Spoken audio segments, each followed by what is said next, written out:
नमस्कार, मैं हूं आपका दोस्त विजय विद्रोही और आप देख रहे हैं अनकट। तो राष्ट्रपति का चुनाव सर पर है और बीजेपी कोई कोर कसर नहीं छोड़ेगी, क्योंकि जो पार्टी पंचायत चुनाव को इतनी सीरियसली, इतनी गंभीरता से लेती हो, वो जाहिरा तौर पर प्रेसिडेंट के चुनाव को तो और भी ज्यादा गंभीरता से लेगी। यानी parliament, panchayat to parliament to president.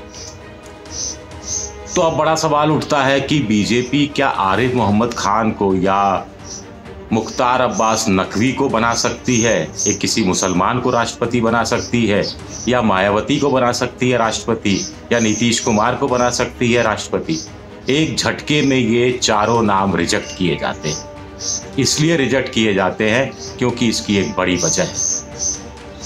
BJP किसी भी कीमत पर आरिफ मोहम्मद खान जैसे किसी मुस्लिम को नहीं बनाएगी। वो स्कॉलर है, वेदों के ज्ञानी हैं, गीता का ज्ञान रखते हैं, तमाम चीज़ें हैं, लेकिन अंतरात्मा जाग जाती है। आपको ध्यान होगा कि राजीव गांधी जब शाहबानो वाले मामले में सुप्रीम कोर्ट से हारे थे एक तरह से, तो एक नया कानून ले आए थे और आरिफ मोहम्मद खान ने उसका विरोध किया था। तो बीजेपी को इस बात की चिंता है कि आरिफ मोहम्मद खान की आत्मा राष्ट्रपति बनने के बाद भी जाग सकती है। कुछ लोग कह रहे हैं कि नुपुर शर्मा के मामले में जो अरब देशों के साथ हमारी संबंधों में तनाव आया है, उस तनाव को दूर करने के लिए बीजेपी, प्रधानमंत्री नरेंद्र मोदी ये एक चाल चल सकते हैं। लेकिन लोगों का कहना है कि ये चाल उल्टी पड़ेगी और अरब देशों को खुश रखने के लिए 2024 को खतरे में नहीं डाला जा सकता। अभी बीजेपी को बहुत से कंट्रोवर्शियल बिल पास करने ज़रूरी हैं और वो ऐसा राष्ट्रपति कहीं नहीं चाहेगी, कभी नहीं चाहेगी, जो सवाल जवाब करे, जवाब तलब करे, या फिर बिल लौटा दे या अंतरात्मा जाग जाए। और ये शंका आरिफ मोहम्मद खान को लेकर उठ रही है। दूसरी बात है कि नुपुर शर्मा के मामले में जो बीजेपी ने एक्शन लिया है, उसके बाद से नुपुर शर्मा के समर्थन में लोग आगे हैं। कट्टर हिंदू, हार्डलाइनर हिंदू, ये सब बीजेपी का अभी विरोध कर रहे हैं। हम समर्थन करते हैं नुपुर का, ये एक हैशटैग चल रहा है, वी सपोर्ट नुपुर शर्मा। नुपुर शर्मा ने ऐसा क्या गलत कर दिया?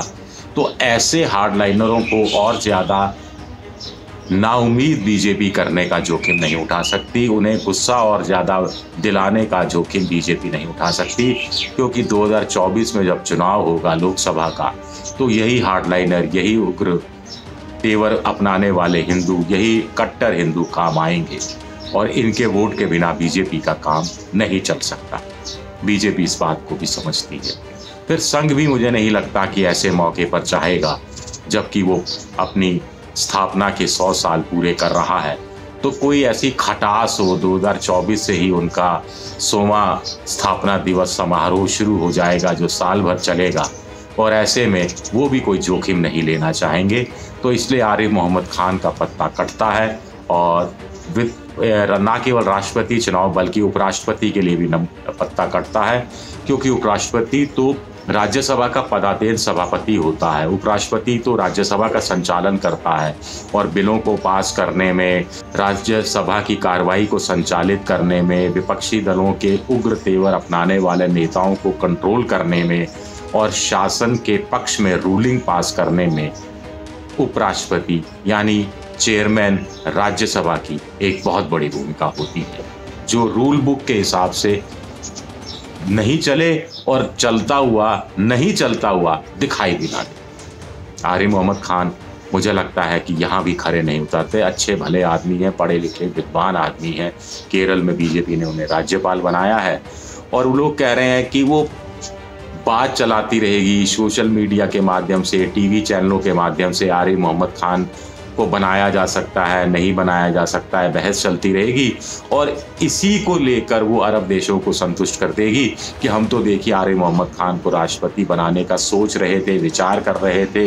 यानी मुसलमानों के प्रति हमारे मन में किसी तरह की कोई हैट्रेड की, कोई घृणा की, कोई इस तरह की भावना नहीं है जैसा कि आप लोग समझते हैं। तो फिर आखिर में सवाल उठता है कि क्या कोई आदिवासी होगा, क्या कोई महिला होगी? अगर आदिवासी भी है और महिला भी है तो क्या वो मुर्मू होंगी जो इस समय झारखंड की राज्यपाल है? सिर्फ महिला चाहिए तो क्या वो आनंदी पटेल होंगी या कोई और चौंकाने वाला संघ से पृष्ठभूमि से जुड़ा हुआ कोई नाम होगा। कोविंद जैसे राष्ट्रपति बनाए गए थे तो बहुत लोग नहीं जानते थे, हालांकि बाद में कुछ लोगों ने कहा कि ऐसा भी अनजाना नाम नहीं था। प्रधानमंत्री मोदी व्यक्तिगत तौर पर उनको जानते थे और उनके अच्छे संबंध थे उनके साथ, इसलिए उनको राष्ट्रपति बनाया गया। तो कोई बहुत चौंकाने वाला उस रूप में नाम मोदी के स्तर पर तो कम से कम नहीं था। बड़ा सवाल उठता है कि ऐसे में कौन राष्ट्रपति बनेगा, क्योंकि राष्ट्रपति में बनता है तो RRC का ध्यान रखा जाता है। R से रीजन यानी किस क्षेत्र का बनाया जाए। जैसे वेंकैया नायडू उपराष्ट्रपति दक्षिण भारत से बनाए गए थे, ये सोचकर बनाए गए थे कि दक्षिण भारत में पैठ बढ़ेगी, या डॉक्टर कलाम का समर्थन राष्ट्रपति पद के लिए अटल जी ने सहर्ष कर दिया था, सभी राजनीतिक पार्टियों ने कर दिया था, क्योंकि वो मुस्लिम थे, दक्षिण भारत के थे।